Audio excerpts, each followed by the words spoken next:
Hello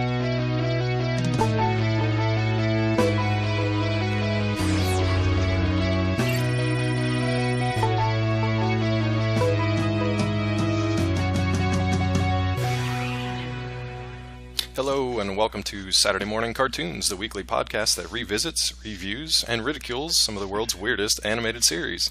I'll be your host, Dave Trumbore. That flapping sound you hear in the background is the terror that flaps in the night, known as Sean Paul Ellis. What's going on over there, bud? David, how are you doing? You're making some strange noises to start the show. That's good stuff. I'm excited. Well, I am too. Let's get into it. And he is the jailer that throws away the key? Matt Barron, joining us from San Francisco. What's up, buddy? I don't know how to feel about that intro, but you know what, I'll take it. You know what? So we're obviously talking about Darkwing Duck today, and he's a character that's kind of known for his catchphrase, which was, "I am the terror that flaps in the night," and then he comes up with just some terrible follow-up that's usually like a pun on whatever the current situation is, but getting very far ahead of myself. So that'll be the show we're talking about today. We're going to switch things up just a little bit here. We're actually going to talk about what the series kind of is overall first, and then we'll delve into the history of the show because it's got a little bit more meat on it than some of the shows that we normally talk about. So, Matt, do you want to give the listeners just a little bit of a flavor of what the show's about? Absolutely. So the show that we are talking about, Darkwing Duck, was actually produced by Disney, and it was Disney Afternoon's first series that emphasized action rather than adventure. But basically what it was Darkwing Duck was the main character who was a crime fighter. He had several, sidekicks and people who kind of, were part of the Justice Ducks as we kind of get ahead of ourselves there, but the unassuming man by day, hero by night. His daytime name was Drake Mallard. He lived in St. Canard, but actually by night he was Darkwing Duck, and was just your kind of standard classic Disney crime fighter. Yeah, and it's interesting. There's a lot of kind of cool history here. Like Matt said, this was a Disney production, but when you watch it, it kind of has a feel of like an old Looney Tunes kind of slapstick, jokey humor, but also some of the Disney flavor to it as well. Since this one actually wasn't just a completely, it had origins in another series. Let's put it that way. It was an original creation, but it had its origins in another series. So actually, DuckTales ran before this, and there were a few characters that were ported over for this kind of spin-off series. And the world of Duckburg, which is the city in DuckTales, and St. Canard, which is the city in Darkwing Duck, they apparently kind of exist in the same world. So this originally ran from only 91 to 92, and they cranked out 91 episodes, I believe, in that time. And as as we've talked about on this show, that's just like an enormous output. I don't know how exactly they do it, but it was basically like, it ran for almost like one a day. So it was like a Monday through Friday show for a while. So, I mean, if you think about it, it really was only on for about a year and a half, the original episodes, and then it ran in syndication until 1995. So it was on for 4 or 5 years, but it was really only those 90 episodes that were produced. So that's pretty crazy. Which blows my mind because, when I was a kid watching the show, I probably watched it in syndication in like the mid-90s, but, I just feel like it was on TV forever. Yeah, and it pretty much was. 5 years, half a decade, when you're in the mid-90s, that does seem like it's just kind of on forever. And it got jumbled around, it was in afternoons, it was probably on some like Saturday mornings there for a while, but it was kind of just like always on. We do want to talk about... And Dave, did you mention it was 91 episodes and it was over 3 seasons? Yeah, over 3 seasons. And the IMDb breakdown was kind of weird, because it was like... they had like one run of seasons that was like 60 episodes, and then the other 2 were broken down into 15. So I don't quite know how that works out, and the dates didn't really match up either. But regardless, a year and a half, 90 episodes, and then they ran that in syndication for 5 more. The interesting story that kind of was behind this, we'll delve into the history a little bit more than we usually do, just to start this off. So, like I said, it started off as a spin-off from the DuckTales series. Now, there was one particular episode of DuckTales called Double O Duck, and that starred Launchpad McQuack, who we'll see quite often in this new series. Starred him as a secret agent. So that was just kind of a one-off from DuckTales. He was a secret agent. The powers that be over at Disney decided they liked that idea, and they wanted to develop a spin-off series with that kind of premise in mind.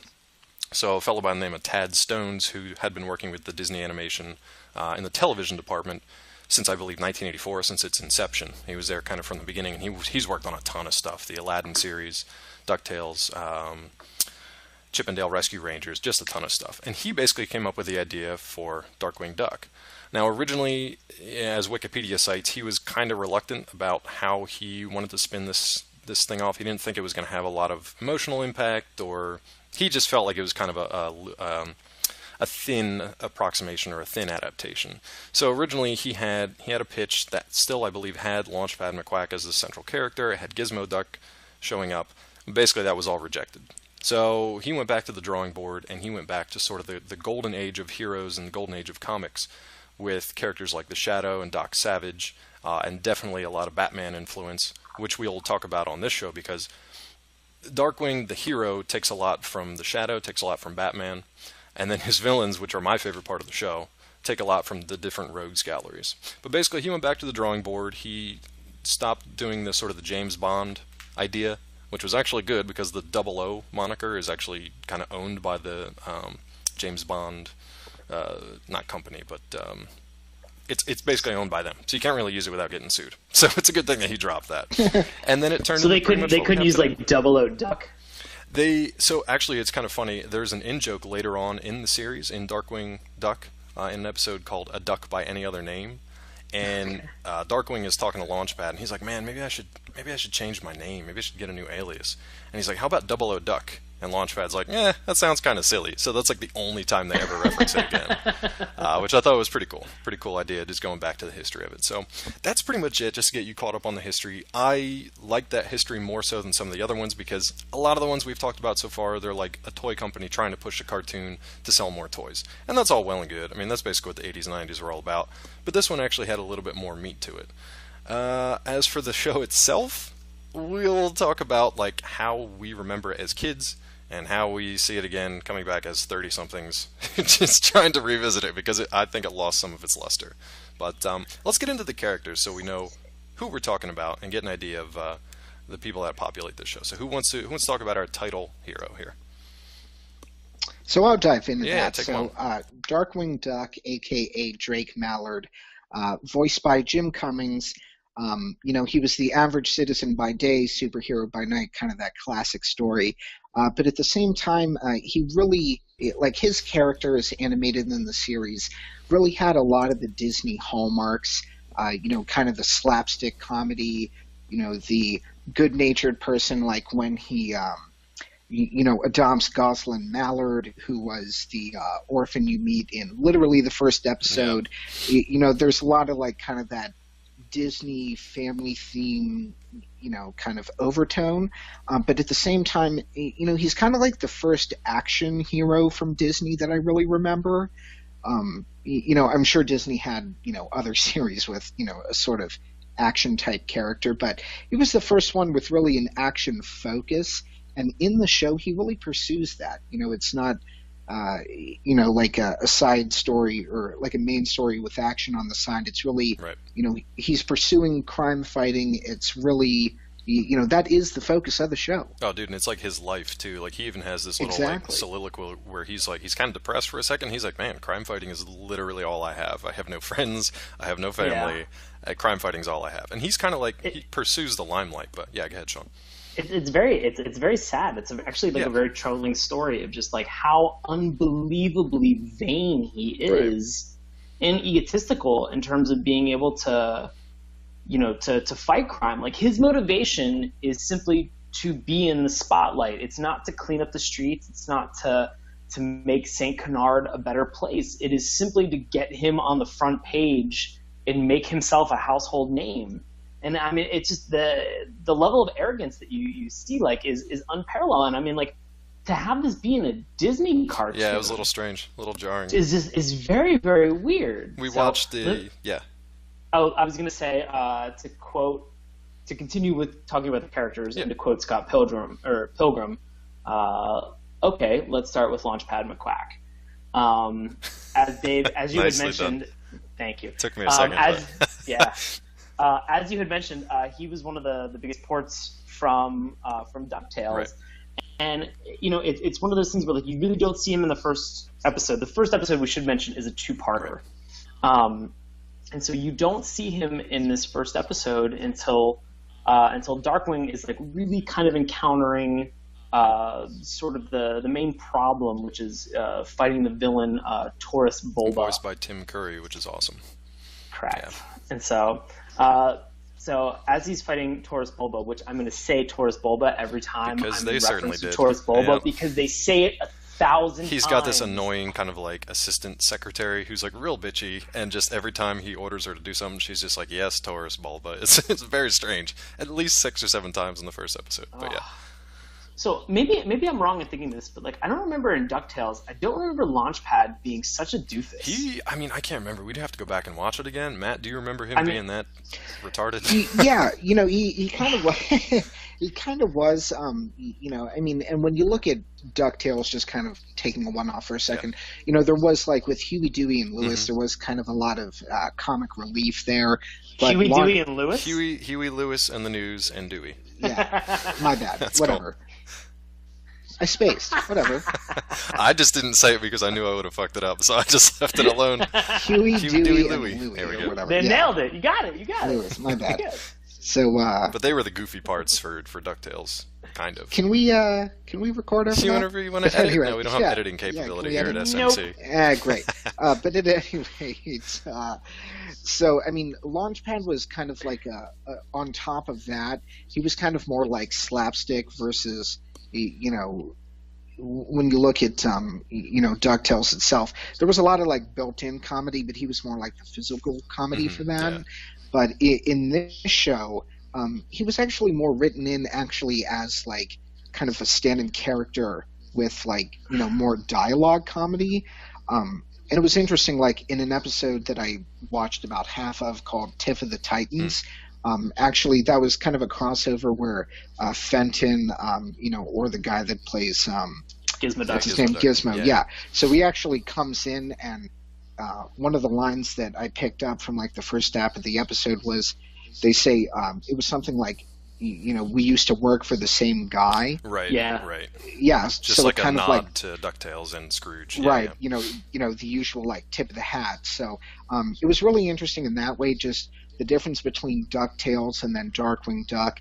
The same character, just written in different ways. I thought it was kind of cool. Yeah, he's kind of a dumb in this one though, just because he's kind of like his pilot, his mechanic, but he has this weird like tick of like driving things backwards, whether it's a plane, which doesn't make any sense. It doesn't make any except sense. for cartoon physics, or like he just crashes through stuff. It's very odd. It's just kind of strange, just like a weird quirk that he has. Here's the thing, is that if Launchpad McQuack was your sidekick in any crime fighting scenario, you'd be dead within the first 5 minutes. Well, let's talk about that, because even the rest of the Justice Ducks, which we'll get into, honestly, like Goslin, the little 9-year-old kind of Spitfire duck, she's probably the smartest and most capable. She's a better crime fighter than grown adult Launchpad McQuack. Well, he's surrounded by idiots. So Darkwing, he's not great himself, let's be honest. He just kind of lucks into things, which I think is why, even as a kid, I had issues with him as a hero, because he just kind of bumbles his way through things.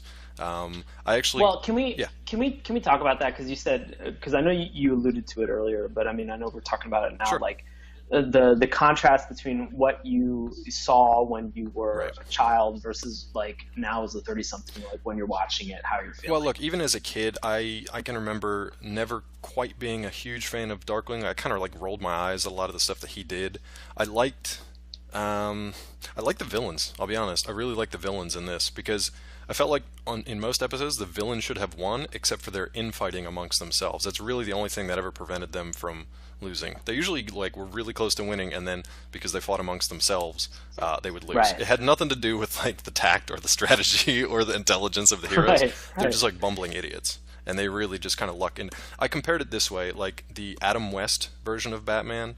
No, I wrote the exact same thing. Yeah, that's the closest comparison I can think, versus any other Batman, honestly. I wrote that this is like a mashup of Adam West Batman, and then they picked certain elements from DC's Batman as well as also from Marvel Shield. They do have a lot of those the Nick Fury Shield pieces. Like there was so much things that they were just like, yeah, we like this one element we'll pull it over and we'll adapt it into the You show. can, Like, as a fan of like comics and stuff, comic fans can see like exactly what. There's a lot of like very obvious parallels between villains or between the heroes themselves. Like Gizmo Duck is very obviously kind of like a RoboCop type character. A lot of the villains are ported over almost exactly with origins and stuff from other villains in the comics, just with like a funnier kind of origin, more of kind of like an on the nose kind of origin, which is fun. And whenever we talk about them, I went down and I like listed all of the different comparisons to everything for. And actually, everybody. We should. I want to get over the. Well, I Ducks. wanted to say, like, I remember watching this, like, in contrast to what you were saying. Like, I actually remember watching this on TV, and I loved this show. Like, this is one of my favorite. Like, aside from maybe like Saved by the Bell. You know, this is like one of my favorite cartoons to like come home and like watch like after school, and like watching it now, it was bizarre, and like there were moments that were like really, really unbelievably grating, and I don't know what it is. I don't know, and like I don't know if I'm just being cynical. Yeah, I think it's just like the age range. Well, Matt, this was actually your pick, so I'm curious to know what you think of like when you watched it as a kid versus going back and revisiting it. I will say real quick that we were all actually lucky enough to hang out together in DC this weekend for Matt's bachelor party, and we did take about an hour out of our time to watch the parts 1 and 2 of the first episode. So that was really cool to be able to hang out with these guys in person because now we're spread all across the country again. So yeah, what was your feeling between watching it as a kid and then going back, 20 some years later? I got to say, the first 2 episodes that we watched, Darkwing Duck kind of, held a really, high place in my, cartoon memory. Yeah. But going back and watching the first 2 episodes, by about 5 minutes into the episode, I was like, wow, talk about fall from grace. I mean, it was pretty brutal. But I think that's because, kind of the other shows we watched, the first 2, 3, like 5 episodes, they're kind of like finding their stride. Exactly. Because when we watched Justice Ducks, which was later in the series, I was like, this is what I remember. Yeah. But at the same time, like the first 2 episodes, I was like, yikes! I remember this being totally different. And we weren't even really like joking about it. We were just kind of like, ooh, this is kind of cringy. Yeah, I mean, the original Darkwing Duck from like the pilot is almost like I was equating it to like if Batman had like solved crime, or if he had like beaten up a bad guy and then was just like, oh, just so you know, I'm doing this because my parents died because of another criminal. Yeah, every time. Also, if he did it every time. Would you take my photo and make sure that it got to the paper? Yeah, here's a headshot. Batman, spelled Batman. It was that kind of take on Batman's character, like not the self-sacrificing hero, but the hero that was doing it for the limelight. So that was just a little weird. I mean, like he did it only for himself. Yeah. I mean, that was the entire point, was that like he was doing it just for him. Well, and I'll say why that was important, because we do have Gosselin come in, who Baron mentioned earlier. It's this 9-year-old kid. She was orphaned at a young age, raised by her grandfather, who's like a famous scientist. He gets killed by the main villain in the first episode, so she kind of crosses paths with Darkwing Duck. Long story short, his alter ego adopts her, so they kind of become like this crime-fighting duo. And that actually is good for him. That shows kind of like some character development for him, because he starts to care for her like his own daughter, and it gives him a reason to fight crime above and beyond his own kind of selfish interests, which was pretty sophisticated for one of these cartoons. Yeah. And in much later episodes, there's the whole idea of Gosselin being like kidnapped. Yeah, pretty dark, and actually. There's a parallel universe where like Darkwing becomes a supervillain as a result of Gosselin being kidnapped and him not being able to deal and cope with the idea. Like, really, the only fear that Darkwing Drake Mallard has is any harm coming to Gosselin Waddlemeyer. Now, I guess Gosselin Mallard. Gosselin Mallard, yeah. So before we get into the Negaverse and all the craziness that entails, which was actually a pretty cool kind of plot line for a show like this, I want to just kind of lightning round some of these Justice Ducks. Now, these are the allies of Darkwing Duck, because as things develop, he gets more and more villains. He stops doing some solo adventures, and he actually kind of has to team up with some people. So let's lightning round through these guys. I've got the other 4. Besides Launchpad and Gosselin. Do you guys remember? Well, obviously Gizmo Duck. We should probably start with him. So there was Gizmo Duck, there was Morgana, who was also Darkwing's love interest. Oh, she calls him Dark. It's so weird. It's like, so bizarre. Because Launchpad calls him DW, she just calls him Dark, which is weird, but whatever. Right. But Gizmo Duck, everybody kind of knows, too. He's like kind of the RoboCop. He's a little goofy, too, but... So Morgana was more kind of like a... like Mistress of the Dark. Yeah, she started off more on the villainous side of a magic user. Real Bride of Frankenstein. Very Bride of Frankenstein, yeah. Very Bride of She Frankenstein. got the hair. She got the like. I was flowing I was robe. thinking like Elvira, like she kind of had like a Mistress of the Dark, like Yeah. Elvira kind of vibe to her as well. But little I bit. think Matt, you're more accurate with Bride of Or Frankenstein. who's the one from Adam's Family, Morticia? Morticia, Yeah, yeah, She little kind of had, Morticia. yeah, she kind of had.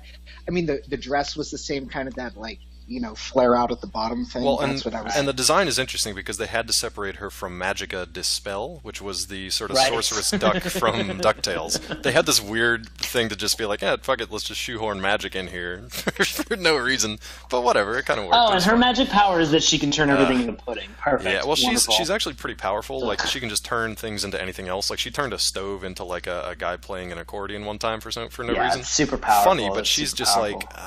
like she's really bad at aiming, and she's bad at remembering like what words to use for what spell. So she turns Darkwing Duck into like a variety of look, different just, things. Hey, just Dave. She's a shitty wizard. She's a all right? shitty she's wizard. A shitty fucking She's a wizard. shizzard. Yeah, it's She's pretty bad. She's terrible. But speaking of terrible sidekicks, the two that are kind of like throwaways for me, which look like somebody just doodled these things out and was just like, fuck it, it's good enough, we got to go into production.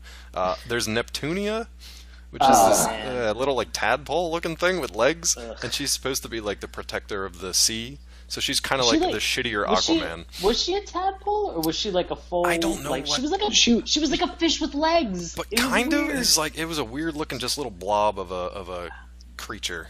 All right, I well, think, then I she's think the word you're completely- looking there, Sean, is missing link.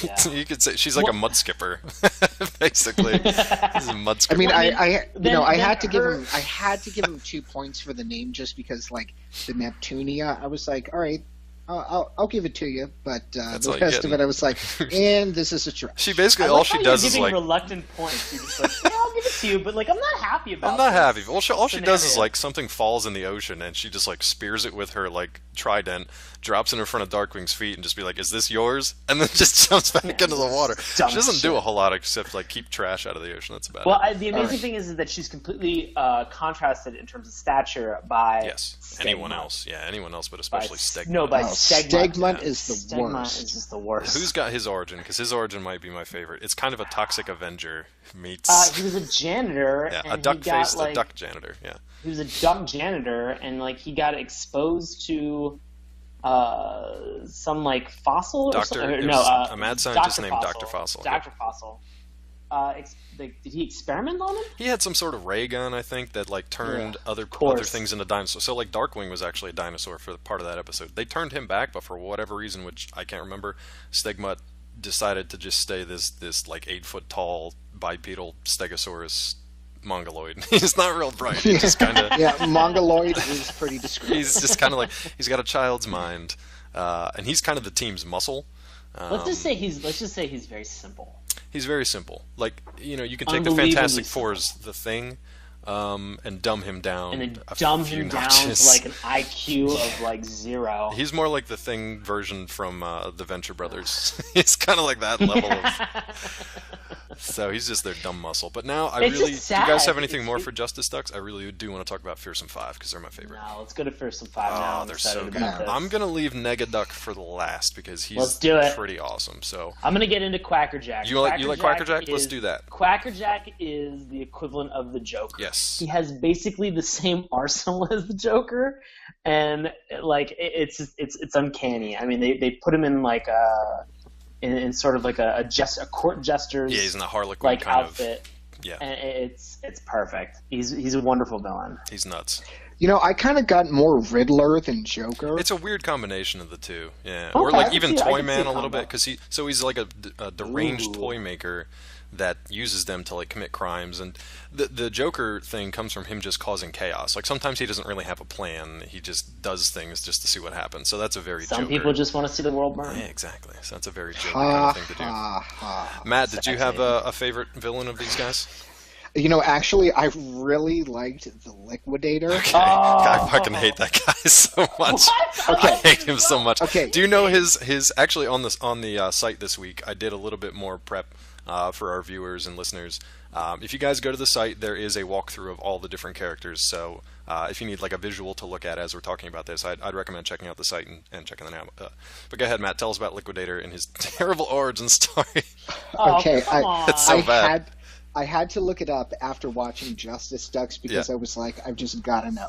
So recapping it, he say, okay, and the puns are starting right from the beginning. Oh, they're so good. Yeah. So the Liquidator is a dog, Yep. but Yeah. he is a slimy dog salesman who was in the bottled water business. So I had to read that a couple of times because I'm like, is he selling slimy dogs? Is he a slimy salesman of dogs? Is he a dog who's a slimy salesman? but what was his name before he became the Liquidator? Bud Flood. Yeah. God damn it. But he fell into a vat of the competitor's water, which I was like, that would have been a great, like, kind of Two-Face sort of thing. It's very much But one of those origins just made completely goofy. Yeah. Exactly. But I was like, the thing that I loved about watching the Liquidator in Justice Ducks was the fact that not only did he have the Liquidator kind of like the sales attitude, but he would, like, and just like everything was like a sales pitch or like kind of like a sales tagline. He's got that smarmy kind of like used car salesman. He was like a snake oil salesman my for God. everything. Exactly. So irritating. But at the same time, like, you know, I could just see, you know, before I watched the episode before I looked up his story, and I was like, you know, God, this guy, like the Liquidator thing, like, he's got to be some kind of salesman. And then when I looked it up, I was like, oh, it's all coming together in all the wrong way. That's such a brilliant, like, I would have loved to be in the writer's room for that one when they broke that character. Just been like, Exactly. just crushing the puns left and right. Yeah, I mean, it was like kind of like a, you know, just a hilarious moment for me because it was like one of those like classic Disney villains who, you know, was just really cheesy, but at the same time kind of had like a little bit of a story behind the cheese, like something that was just like motivating the cheese. Yeah, and we didn't get to see it in Justice Ducks, but he has these two like sidekick like mascots that are kind of like female fluid creatures, I think. That like Did you look up the name of the episode in which they debuted in? No, which one was that? Do you know? Yeah, it was called Dry Hard. Yep. Oh Jesus. My favorite thing about this villain, actually with all the villains, is kind of like how they defeat them. All right, so let's save that for the episode plot because that's kind of like a final moment of the Justice Ducks. But I do want to talk about Megavolt because he's probably my favorite. I think he was actually Tad Stone, the creator. I think that was his favorite character too, his favorite villain. That's why this guy shows up like the most out of anything. He's got a bizarre kind of like origin story. He was basically like this rat humanoid that was a nerdy high school student, and he actually went to St. Canard High with Drake Mallard. So their story goes all the way back to high school, and the first time that they battle is in senior prom. So I guess Megavolt kind of like he gets his electrical powers from some like a sabotaged electrical experiment. He just becomes, well, first of all, he's completely insane. He's nuts. He thinks all electrical appliances and light bulbs and anything with like a battery in it is like like a living animate object that he needs to liberate and like make friends with. He's really bizarre. He's got a weird like obsessive compulsive kind of condition, but basically he tries to like destroy senior prom, and originally Drake Mallard takes on the Darkwing persona all the way back at his senior prom to prevent him from doing that. So that's kind of like a weird origin story that pops up kind of out of nowhere. But this guy's nuts, and as you might imagine, Megavolt and Liquidator don't quite get along so well because electricity and water do not often mix. So that's kind of an interesting kind of play that they have within the Fearsome Five. The fourth member of the Fearsome Five is also a fun one. His name's Dr. Reginald Bushroot. You want to take that one, Sean? God, he's fun. I like him. Bushroot, yeah, I like Bushroot as well. Yeah, like, he's a sweet guy. I didn't see any problem with him. He was actually more of kind of like the more sympathetic villains that they had that were kind of in the Fearsome Five. Yeah, like he's he was really sad. He was essentially he's very sad. Yeah. It's depressing to watch. So Reginald Bushroot is more. He's kind of like if you were to like Poison Ivy from Batman. Yeah, but like and she has her sympathetic moment. She actually kind of turns kind of hero later on too. Yeah. And so he was trying to do some like DNA fusion between like plants and animals. As you do. And, yeah, of course, 100%. Yeah. And so he ended up. He was successful with the experiment, but it was obviously at a price of like combining him into this half plant, half duck creature. Right. So he has, just like Poison Ivy, he has control over all the plants that are around him. Yeah, and he's got kind of like these little sidekicks. One's kind of like a Venus flytrap dog. Yeah. Another one is like this weird vampiric potato, which was very trippy and kind of strange. That kind of came out of his like side experiments and stuff. But he's fine. I mean, most of the time he's just trying to like. Most of the time he's trying to find a girlfriend or a friend, actually, which is kind of a weird side story because it's like he's almost got that Mr. Freeze kind of thing where he's more like doing it out of love or trying to, but failing miserably. And of course, being part of the Fearsome Five doesn't help. Now, anything else from these four? Because we need to talk about Negaduck before we move on to the plot. Let's get into Negaduck. Negaduck. First of all, the coolest thing about him, I think, is that he's voiced by Jim Cummings, who's the same guy that voices Darkwing Duck. So, which got a little confusing for me watching Justice Ducks. Well, the thing that I really liked about that is that it was really kind of like the yin and yang thing. So it was like Darkwing Duck is good, Negaduck is bad. I mean, obviously the Negaduck name aside, the scene where I think it was right after Darkwing Duck, mysteriously found out where their hideout was with the huge flag on top. Yes. But they like did that kind of like, saying the same thing at the same time. I was like, well, obviously they're voiced by the same people, but I thought it was really interesting how like Darkwing Duck was, kind of the all good, and Negaduck was kind of the all bad. Super. Super. Exactly. Yeah. So it was like he was like a bizarro Superman. Yeah, he's like an inversion of Darkwing, like even down to his costume and stuff. So Darkwing's kind of got like a lot of deep purples and blues. Negaduck has like yellows and like a red, so it's a very like stark contrast when they're standing next to each other. But it's kind of cool because they do like dress as each other to kind of dupe whoever they decide they want to dupe at the time. So like Negaduck will look like Darkwing to pull off heists and give him a bad name, even though he still has like the evil black eyebrows. Or Darkwing will dress as Negaduck to like infiltrate the idiotic Fearsome Five. So it's and whenever he does, they still retain whatever the eye mask is. Yeah, exactly. For whatever reason, to keep the viewers in line. It's not very hard to tell whether or not they are the actual person that they say they are. It's really here's the thing. They all do a really poor job at like whatever their job is. If it's crime fighting, they're doing a poor job. Yeah, everybody's terrible. If it's perpetrating crimes, you're so bad at either crime fighting or perpetrating crimes that you're losing to the people who are equally terrible at doing their job. So it's just Saint Canard is probably fine with just a police force because these idiots just kind of take themselves out of the equation. Yeah, like you should feel bad about how you're behaving and like what the objective that you're trying to accomplish. You should feel shitty about not being able to accomplish that objective because the things that are standing in your way are equally as shitty. They're made for each other. Now, should Saint Canard be okay with its police force? Because in Justice Ducks, when they put the force field around the city with no top on it, I really feel like the whole plot could be negated by a helicopter. Yeah, okay.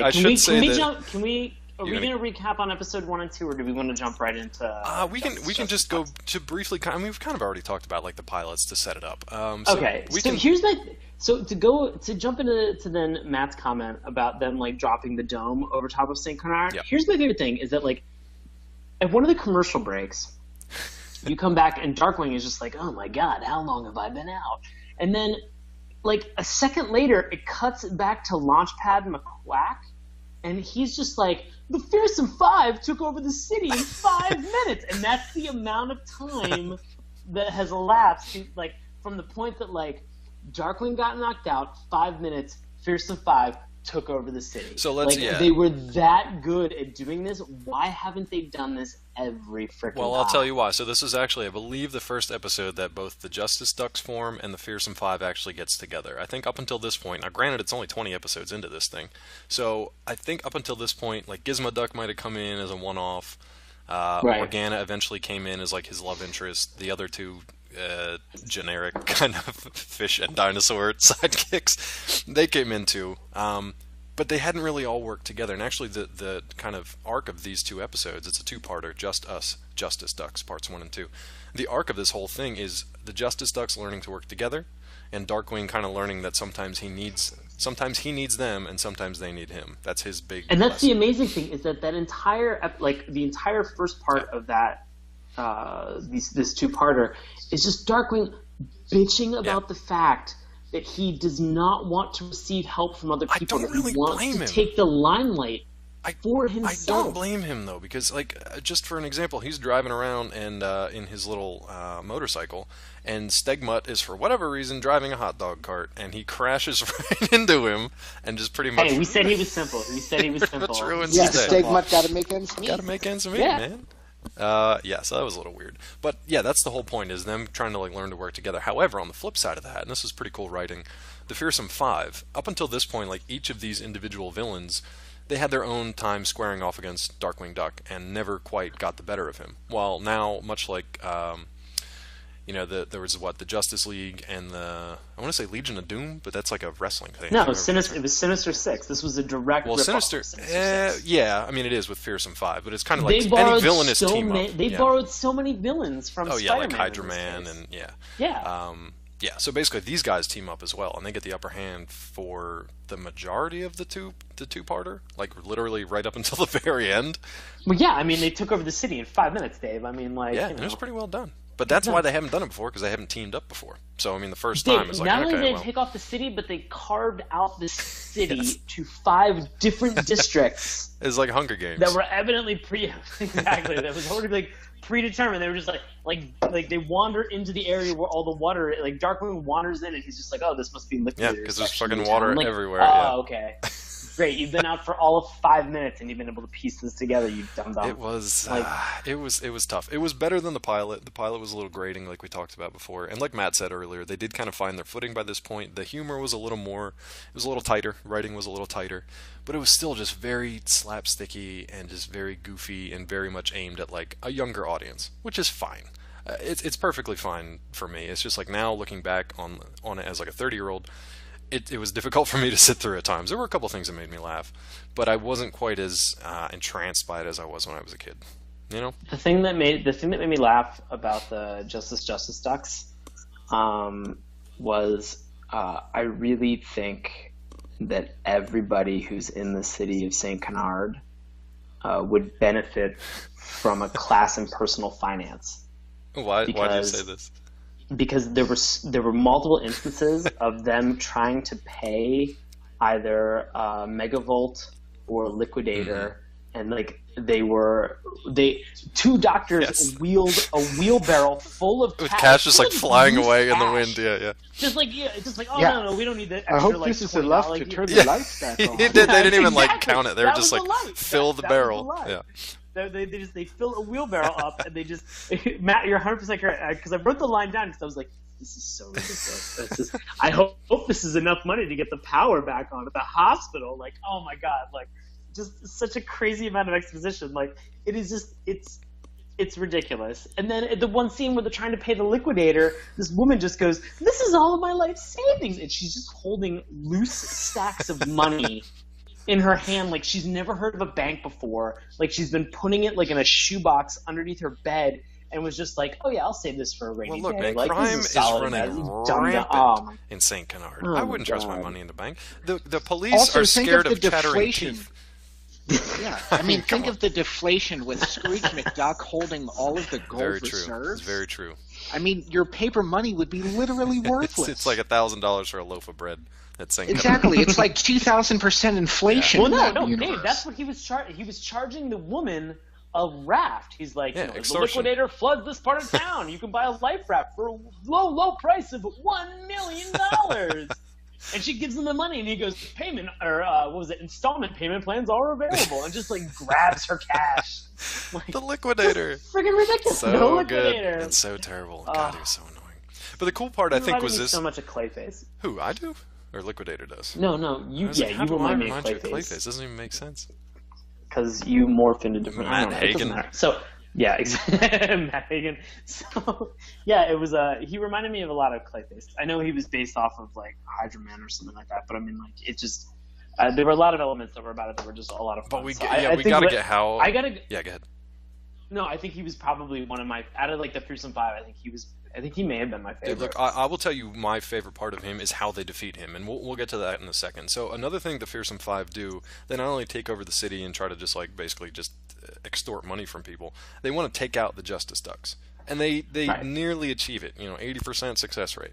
So they capture all the idiots, they put them in very specific devices in sort of this Rube Goldberg machine that's like going to step by step take each one of them out, and as they're taking each one of them out, whatever happens to that person causes the next thing in like a chain reaction to affect. So like it's like they plug in Gizmo Duck and like flip a switch and like electrocute him. The electricity from that, I'm trying to remember what it goes to. Oh, it goes to a heat lamp that is like frying Neptunia because she's like bolted to this to the floor, which somehow turns on this big like bellows thing, which sucks the air out of a glass tube that they've captured Stegmutt in for some reason, so they're asphyxiating him. And they've got Morgana trapped in like this vice that is slowly crushing her head, I guess. I found that kind of disturbing. It was weird. That was a little disturbing. And so then Darkwing's just kind of loose.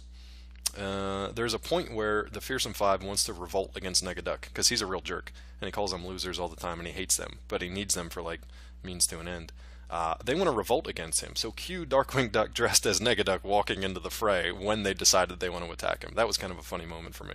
Well, hold on. Yeah. I wanna back up like 2 seconds. Okay, so like the thing that was amazing about like the Fearsome Five deciding that they were gonna like conspire against Negaduck was that they used the actual phrase like we should kill him. Yeah, it wasn't even like we should overthrow him. We should like supplant it's not like we should get rid of him. Like we should we should kill. And they looked at the camera. Flat out, they just looked at the fucking camera, viewer, break the fourth wall, and they just go, "We should kill him." Super creepy. Like, but then they flipped.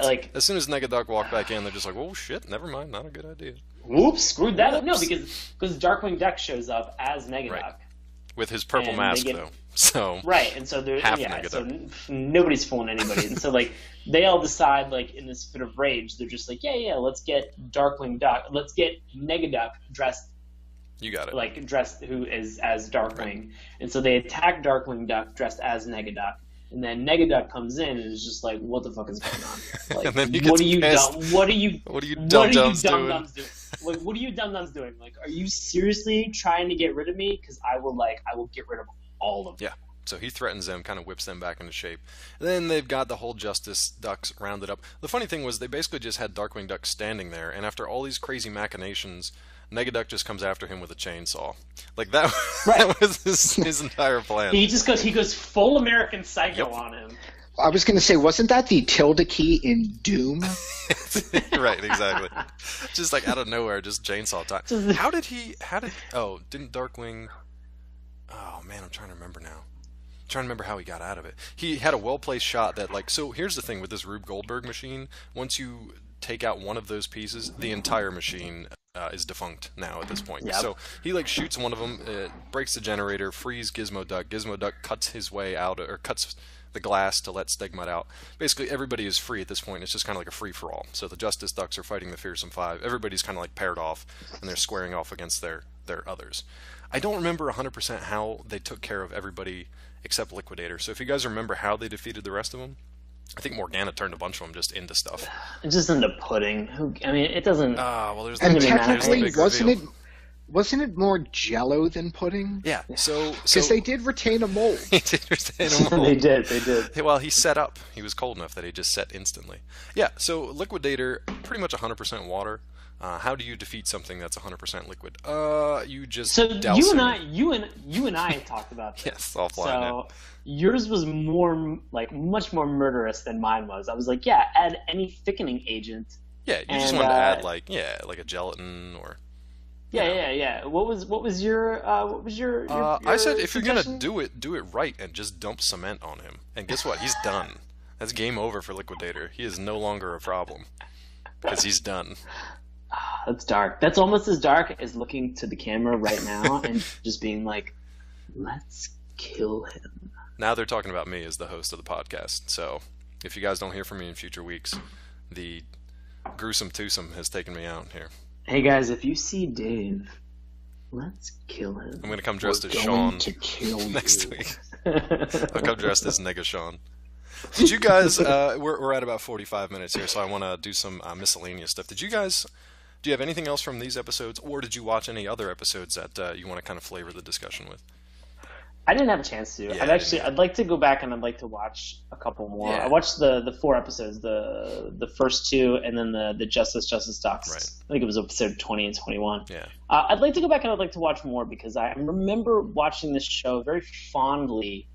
But when Dave, when you and I talked about this a little bit offline earlier today, I've been kind of encountering this thing lately where I remember shows fondly, and then I watch them now, and I don't know if I get frustrated. I don't know if I'm too cynical, or if I'm having just a problem digesting some of the things that should be more slapstick and enjoyable. Right. And maybe I'm enjoying them now, but like I take note of the things that I find to be peculiar in each one of the shows. I think it's kind of the double-edged. Go ahead, Matt.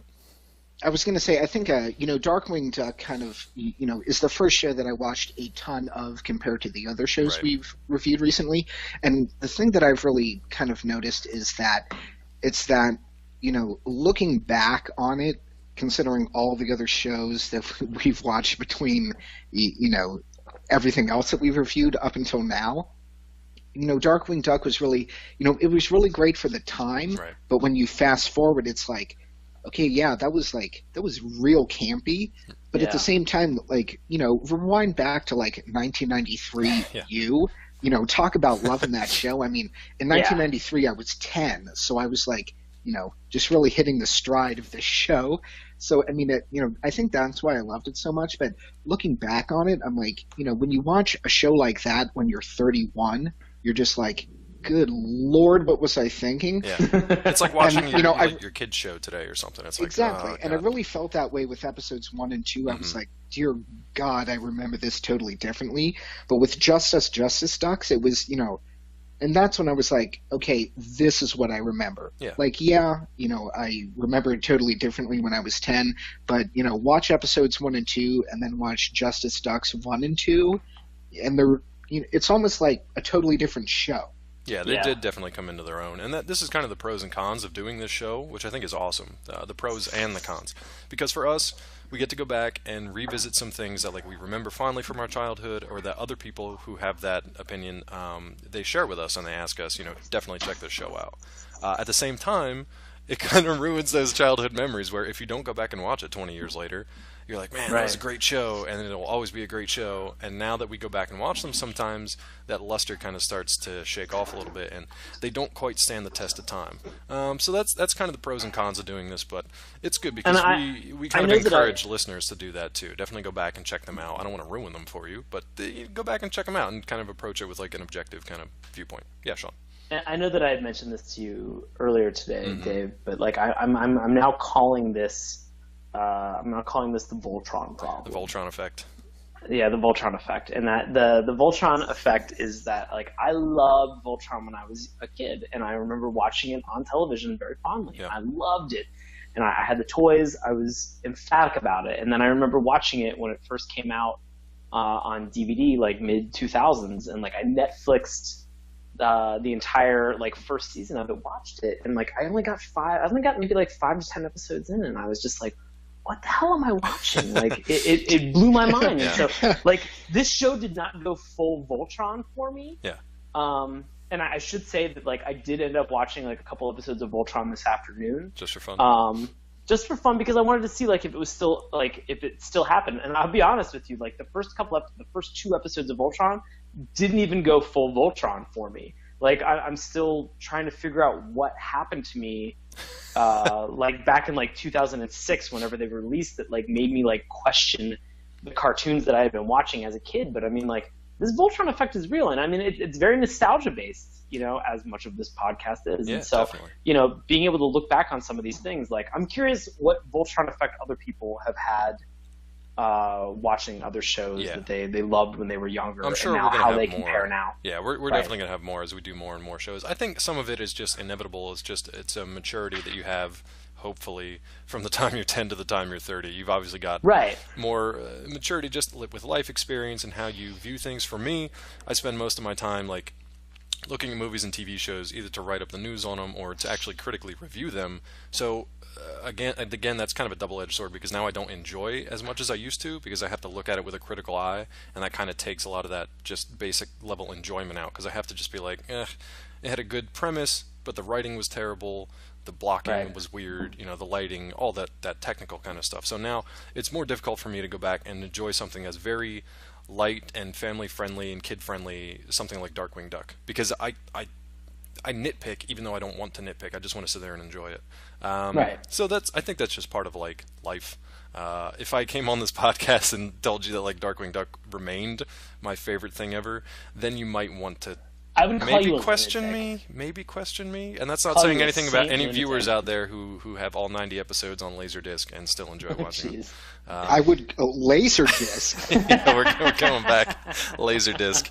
For the kids out there who don't know what Laserdiscs, just Google it. You'll see a big, like a 4-foot wide shiny disc. It's a shiny record. It's a big shiny record. I'd recommend watching the first 2 episodes of the show if you can. Really, the pilot? You want to recommend them? Well, here's I would recommend. Sean, let me jump on that for a second. I would say watch those 2 and then watch any later 2 episodes. Any other 2. No, you assholes got to let me finish. All right, nope, I would definitely recommend. I will not. You shut up, you. No, I think you need to watch. I think you need to watch the pilot to just appreciate some of the older episodes that are in the season. Right. Because I mean, hey, look, every pilot is a little bit rough. Yeah. They're trying to find their voice. They're a little rough around the edges. But I mean, like this one particularly hits a lot of notes in terms of like the ego of Darkwing and the motivation for what. Yeah, it sets a stage for his character. Continually reoccurs throughout every single episode. And I think it's good just to note that and just see how that progresses throughout the series. I would recommend recommend the first 2 episodes. They're the first and the second part of a 2-parter. And then going back and looking through any, like Matt said, anything else that's in a future season. Yeah. Matt, did you have any other specific ones you would recommend? This was your recommendation this week, so I didn't know if you had any other. I kind of watched, or I'll say that Just Us Justice Ducks, which is a fucking mouthful. Yeah, you gotta be careful with that one. I've got it. Is it? Ha ha ha. But I'll say that, those are the only 2 episodes I watched in their entirety of the later episodes. Right. I watched about, I'd say maybe the first 5 to 10 minutes of about, half a dozen other episodes just to kind of see like, is this as bad as I remember? But I know we all wanted to watch the same couple episodes to talk about them, so I really stuck to those. But the thing is that the first 2 episodes, I mean, it's like kind of a Disney kind of microcosm. Mm-hmm. So watch those 2, and then watch really anything past that. Like even if you watch like episodes 3, 4, 5, 6, it gets better from there. But once you get into the later kind of like, call it around episode, mid 40s or so, it'll get, it gets really a lot better. Like, they come into the plot a little bit more, characters are established, and even though we're not shooting for, award-winning TV here, at the same time, it's a lot more watchable.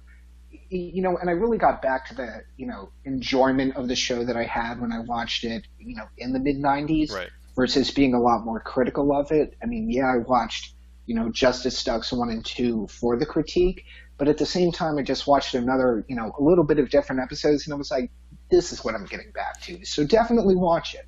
Yeah, I will say this. We didn't really talk about the Negaverse today, but I think that was one of their stronger storylines because it's pretty cool. Just in a nutshell, real quick, since we're coming up on an hour. It's basically an inverse kind of nightmare version of Saint Canard. So it's sort of this other dimension where everything that's good in Saint Canard is evil in the Negaverse and vice versa. So they're like there's Drake Mallard's neighbors. I think they're the family called the Muddlefoots. They're like evil and really terrible in the Negaverse. Negaduck basically rules over. Well, they're the kind of Negaverse. shitty in Saint Canard. They're shitty in Saint Canard, but they're super evil in the Negaverse. And like Sean mentioned earlier in the show, something happens to Goslin in the Negaverse that's a little dark.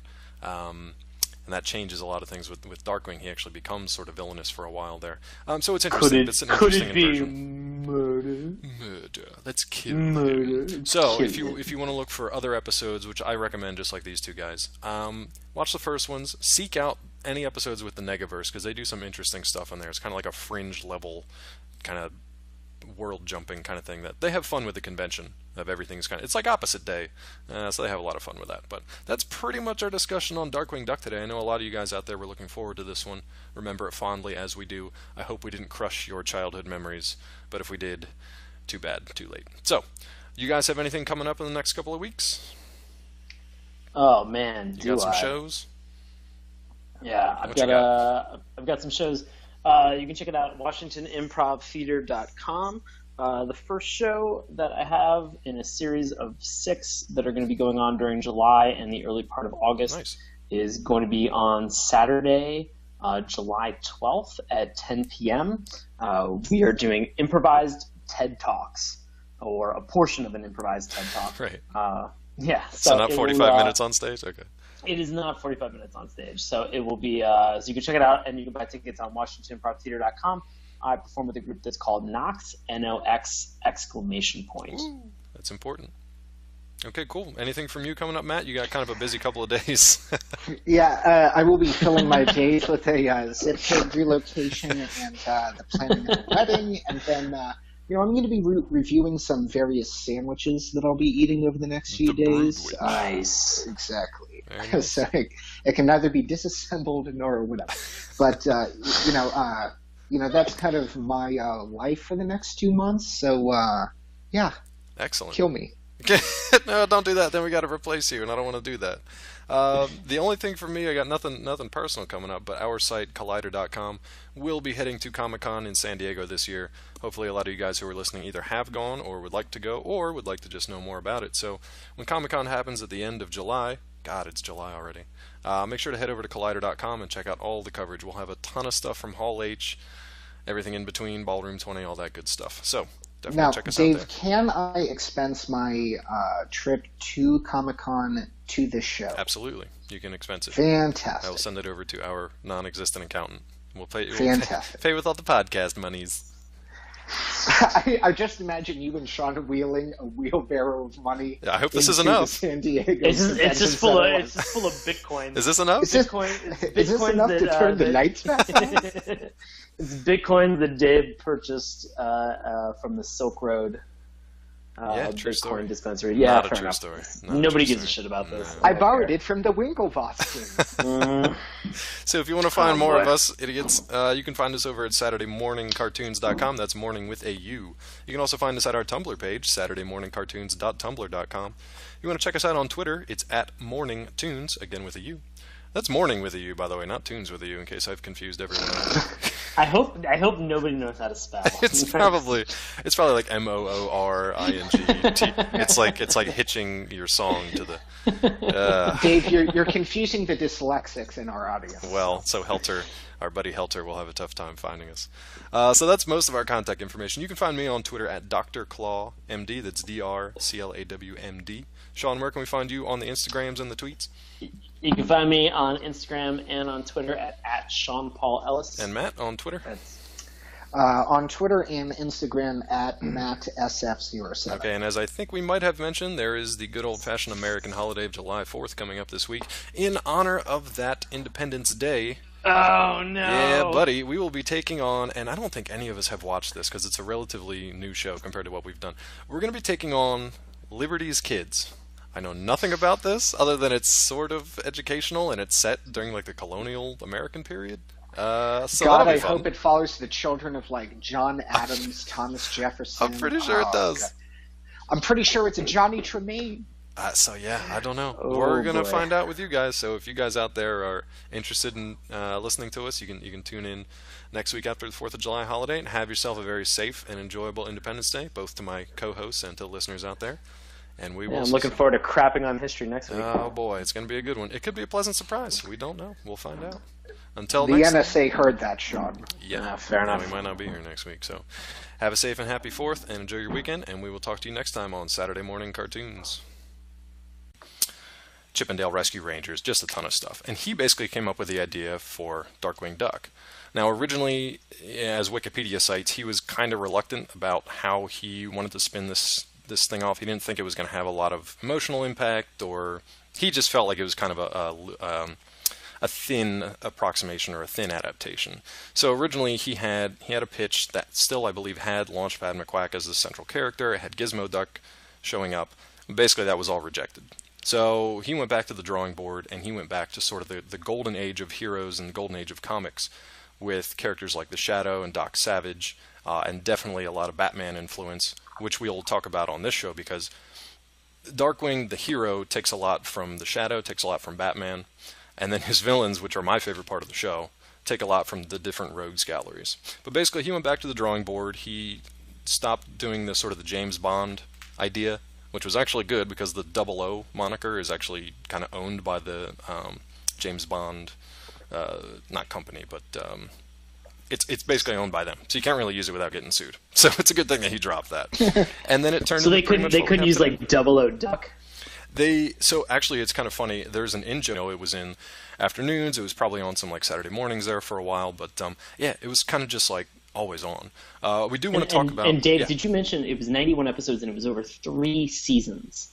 Yeah, over 3 seasons. And the IMDb breakdown was kind of weird because it was like they had like one run of seasons that was like 60 episodes, and then the other 2 were broken down into 15. So I don't quite know how that works out, and the dates didn't really match up either. But regardless, a year and a half, 90 episodes, and then they ran that in syndication for 5 more. The interesting story that kind of was behind this, we'll delve into the history a little bit more than we usually do, just to start this off. So, like I said, it started off as a spin-off from the DuckTales series.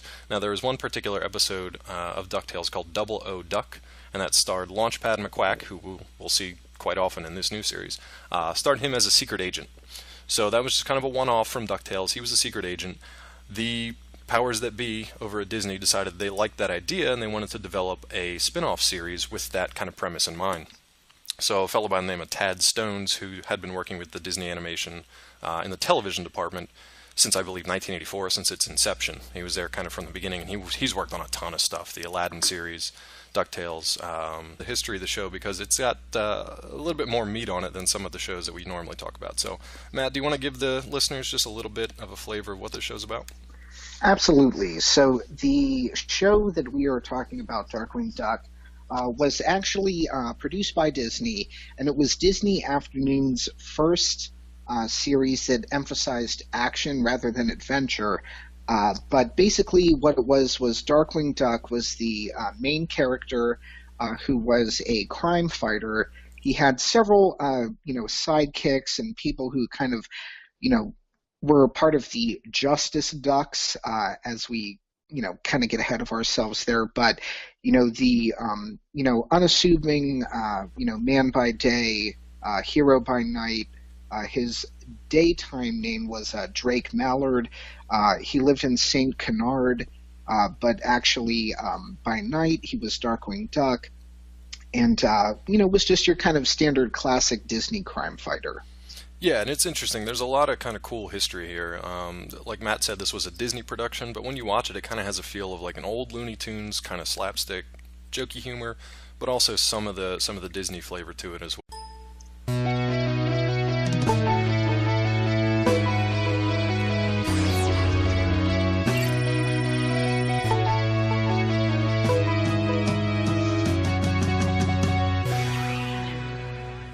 Hello, and welcome to Saturday Morning Cartoons, the weekly podcast that revisits, reviews, and ridicules some of the world's weirdest animated series. I'll be your host, Dave Trumbore. That flapping sound you hear in the background is the terror that flaps in the night, known as Sean Paul Ellis. What's going on over there, bud? David, how are you doing? Oh, you're making some strange noises to start the show. That's good stuff. I'm excited.